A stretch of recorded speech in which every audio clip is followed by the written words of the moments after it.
on the last landscape I drew a line of fence posts, so I thought I'd have a go at drawing one close up. I'm going to have a go at this now. Now, you get things in the foreground in landscapes, you get like a focal point, so we're going to do that with the fence post. Notice when I draw there, my line's not straight, it's a little bit wiggly, and that's because things get weathered out in the landscape. So there's my wiggly fence post. I'm going to draw another fence post. He got replaced, this fence post, by this one because this one was falling over, and instead of trying to straighten him, the farmer has just put a new fence post in. So there we go. Now from the base here we're going to have some leaves growing and some grasses, and we're going to be working in there. So as the grass was cut, they never cut up to the fence post, and so get some foliage growing there. This is a little trick, it's good to learn.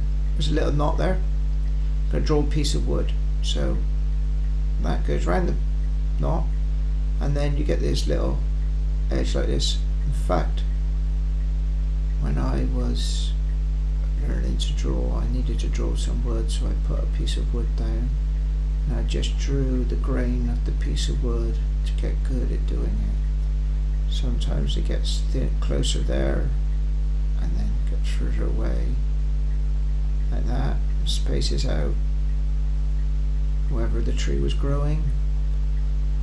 So good little skill to, if you're going to draw lots of wooden things, furniture, to be able to draw a piece of wood like that. It's quite nice. Now there's going to be a shadow on this side, so it's going to be quite darker. If I leave little white areas in there as I'm shading, that's quite nice as well. So I'm going to shade that in. The thing to do is to get this lovely edge up there, get that nice and straight. So don't have little bits stuck out like that where you shade and then what you want is for it to be nice and defined.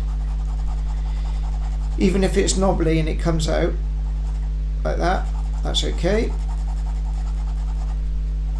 But you want a nice plush edge on this edge, even though it's not straight. And the little white areas there's left behind, that's quite nice. Now I'm drawing with a fine liner, but I'm drawing with a fine liner because it shows up when I draw. You can draw with anything you like. Pencil, biro, biro is quite nice, so doesn't matter. On there I'm going to draw another one, a nice bit of wood grain there. Don't have to have a knot. Put the knot in to show off really how I could draw wood grain. So that's going to be a wood grain there. And here I'm going to have the shadow again. I mean, don't have to shade in that side completely if I don't want to. It can be just a shadow cast like that. And sometimes it's nice to even have a broken edge, like you can see there. It's worth trying out loads of different things. Little broken edge there, and your drawing. Now here I'm going to have some grass that's come down and draw that. See that? So that is a straight line with a triangle coming off, and then flat top, and then that's going to be like a rectangle.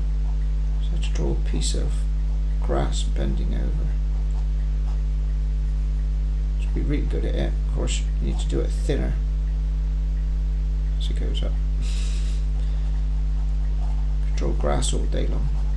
So there's my grasses. Now I'm going to have a bit of barbed wire. Now if you've ever, it doesn't bend really tight, so it's coming out from the post there a little bit, and then there's going to be a little U-bolt, U-nail, it holds it in. It's going across, it's got a bit bent up. Wire doesn't go really straight. If you put a tensioner on there you can get it really straight, but this fence post is falling over. So and this is how barbed wire works. It goes like that, and then a thing wraps around like that, and then comes off on a different angle. So I'm going to just notice him from being out in the countryside and getting caught on barbed wire. That's the barbs on the wire, and of course it don't matter if it could be a bit of fluff on there or a bit of wool from a sheep. It doesn't, if you haven't done it exactly right, it's not the end of the world, because all sorts gets caught up on barbed wire. And that one even come to an end there and just gets off to a stop. I mean, if I wanted to show that wire off really well, I could actually put a bit of correction fluid there. Correction fluid there, that's a bit too much.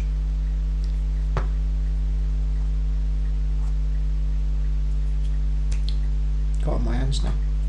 And what you do, you've got to make sure it's dry. Dries really quick.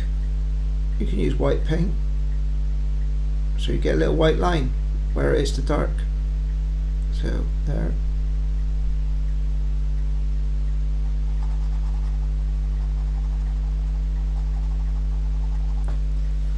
And now I'm going to use some perspective. So I'm going to drag everything towards this stump. So notice how all the lines go towards it. Now that's a little bit of a false perspective. It wouldn't be that severe probably, but it makes you drag your eye towards it, because that's what I wanted to draw. I wanted to draw a post. Then you get bits of grass going off along the lines, just to make, to hide the fact you've just drawn a line in. You just put some grass, foliage on those lines, and it makes everything drag towards the fence post, and that's how to draw a fence post.